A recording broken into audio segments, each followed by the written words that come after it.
Dunia Baskara.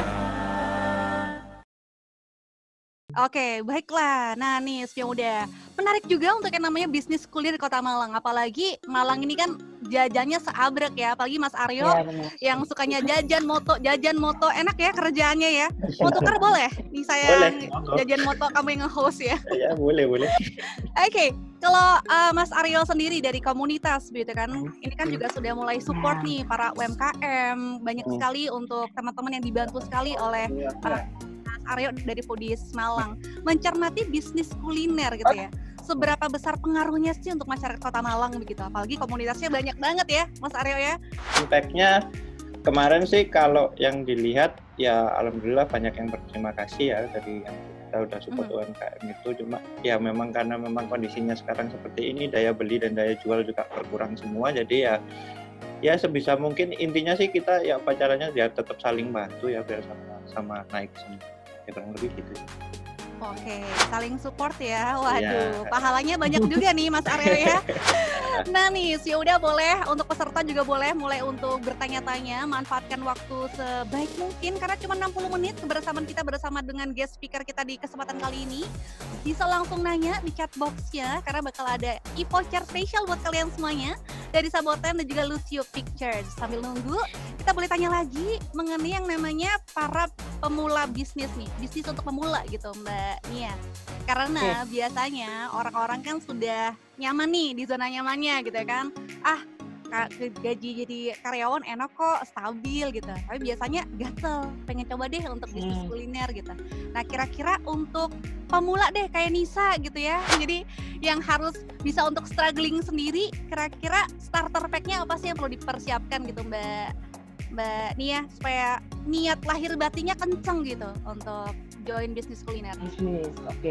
Oke, kalau untuk di mana era abis Covid ini ya memang sebenarnya kita sendiri yang udah jalan bisnis itu juga sebenarnya cukup terpukul juga gitu karena belum ada kejadian sebelumnya yang sama kayak gini. Jadi kita belum punya guiding atau tutorialnya dalam kondisi kayak gini kayak gimana nih solusinya kayak gini. Jadi benar-benar plan yang sudah kita buat untuk 1 tahun ini, plan marketing, plan apapun itu ya akhirnya bujar seketika gitu, blanket semuanya gitu karena nggak applicable lagi, nggak aplikatif lagi untuk diterapkan di era kayak kemarin gitu. Benar-benar, jadi kita benar-benar harus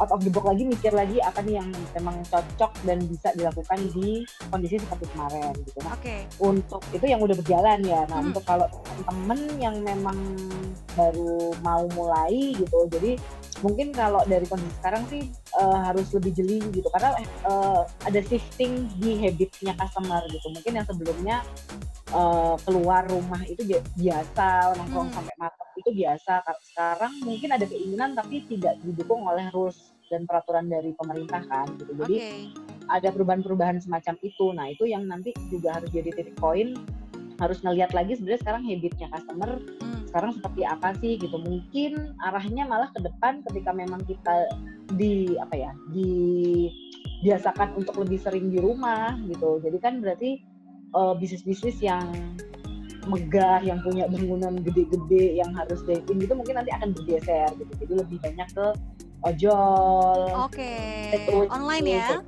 Online, malah dengan seperti itu kan juga low effortnya, modalnya juga nggak terlalu besar gitu. Gitu. Jadi lebih harus melihat ini sih sekarang habitnya customer seperti apa. Terus juga kan sekarang misalnya kayak Malang sendiri, Malang kan biasanya kota mahasiswa ya, tapi udah bulan-bulan ini kita kosong, nggak ada mahasiswa sama sekali dan kan Januari mereka baru balik gitu. Tuh masuk kuliah lagi gitu. Kan berarti istilahnya setahun ini sama sekali nggak ada mahasiswa. Nah jadi teman-teman yang memang awalnya misalnya kayak mau segmennya mahasiswa dan lain-lain, itu harus dipikirkan ulang juga karena sekarang mahasiswa itu nggak melulu ada di ini gitu, nggak ada tempat gitu. Jadi belum pada balik ya Mbak, masih libur. Belum pada balik gitu. Nah jadi harus memperluas berarti pasarnya sekarang siapa selain mahasiswa yang cocok dengan produk kita. Hal-hal kayak gitu sih yang akhirnya harus digodok ulang gitu kalau memang mau memulai bisnis di era new normal kayak gitu. gitu. Oke, berarti memang harus banyak sekali yang namanya melihat peluang, habit customer gitu ya Mbak. Jangan sampai salah langkah nih gitu kan. Ya, jadi datanya harus kuat dulu sih. Jadi nggak bisa langsung kayak dulu kan mungkin ada yang hits apa terus kita buka ikut mungkin masih gitu bisa, ya. masih bisa. Cuma kalau sekarang kayaknya udah nggak bisa pakai template atau cara kayak gitu lagi. Gitu. Oke, kalau dulu sempat booming es kepal Milo, semua satu RT es kepal Milo gitu ya kan. Donat Indomie, sekelurahan bikin donat Indomie gitu ya. Jadi sekarang lebih bisa untuk bijaksana lagi untuk melihat peluang dan juga habit customer gitu ya Mbak Nia ya. Benar. Jadi kalau sekarang main data sih, datanya harus banyak-banyak research data gitu. Database apapun lah gitu, informasi, yaitu tadi melihat habit customer dan lain-lain. Jadi based on data baru mengambil langkah. Oke, baiklah. Sebelum kita ke Mas Aryo, masih penasaran juga nih Sanya? Atau jangan-jangan nih saya pengen buka bisnis nih ya kan? Banyak tanya kayaknya. Mbak nih, pasti yang namanya bisnis kuliner itu high risk, high return juga gitu ya kan? Kalau Mbak Nia kan sudah pemain kelas kakap juga ya. Kalau Nisa masih pemain kelas plankton juga. Pengen tahu juga nih untuk kayak namanya kemungkinan resiko yang terjadi di awal mula. Karena yang namanya bisnis, apapun jenisnya pasti akan ada Mbak naik turunnya gitu ya. Nah kalau di bisnis kuliner nih Mbak, resiko apa aja sih Mbak yang kemungkinan bisa untuk terjadi dan gimana solusinya? Kalau yang kemungkinan pasti terjadi sih ya nggak laku ya, itu udah kemungkinan. Opsinya kan kalau bisnis laku sama nggak laku. Jadi yang kemungkinan pasti, kemungkinan terburuknya ya nggak laku gitu. Mungkin kalau habitnya biasanya orang-orang kan di awal booming gitu.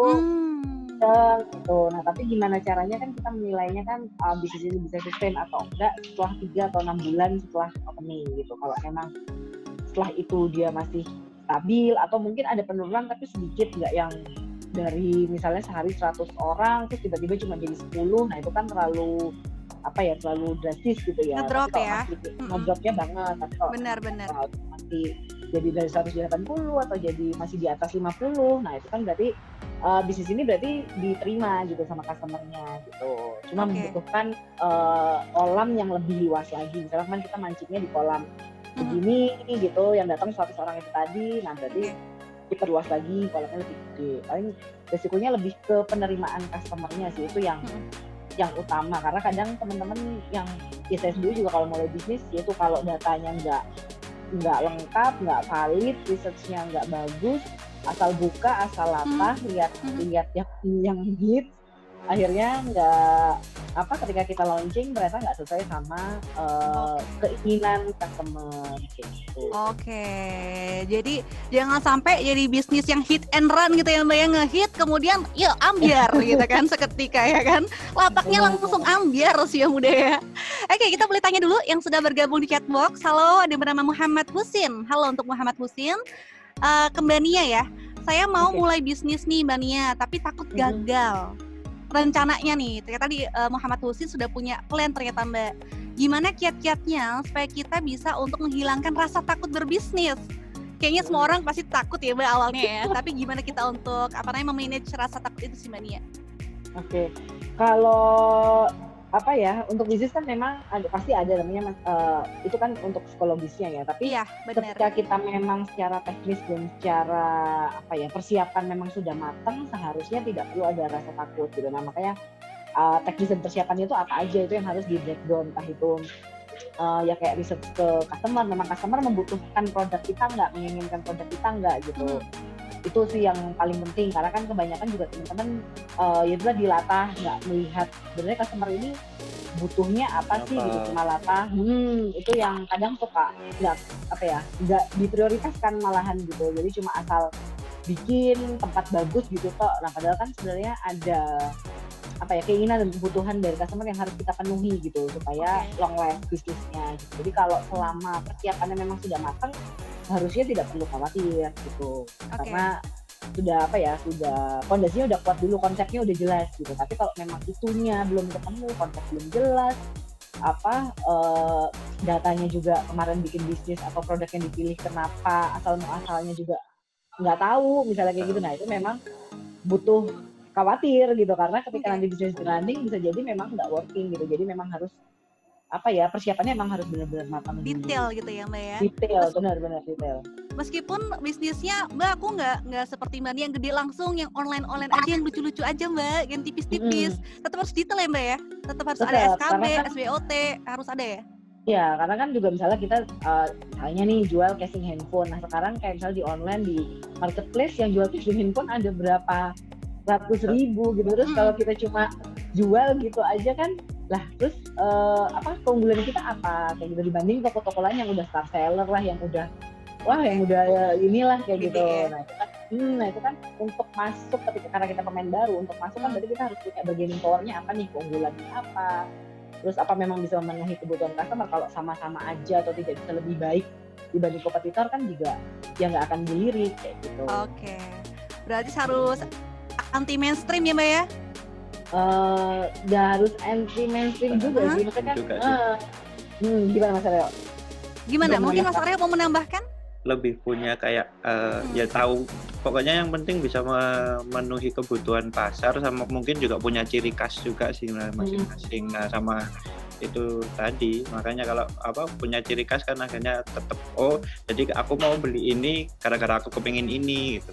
Jadi nggak asal jual apa yang dijual gitu. Oke. Jadi punya karakter, konsepnya jelas. Siap. Gak cuma perasaan aja butuh kejelasan, tapi bisnis juga butuh kejelasan ya Mbak Nia dan juga Mas Aryo.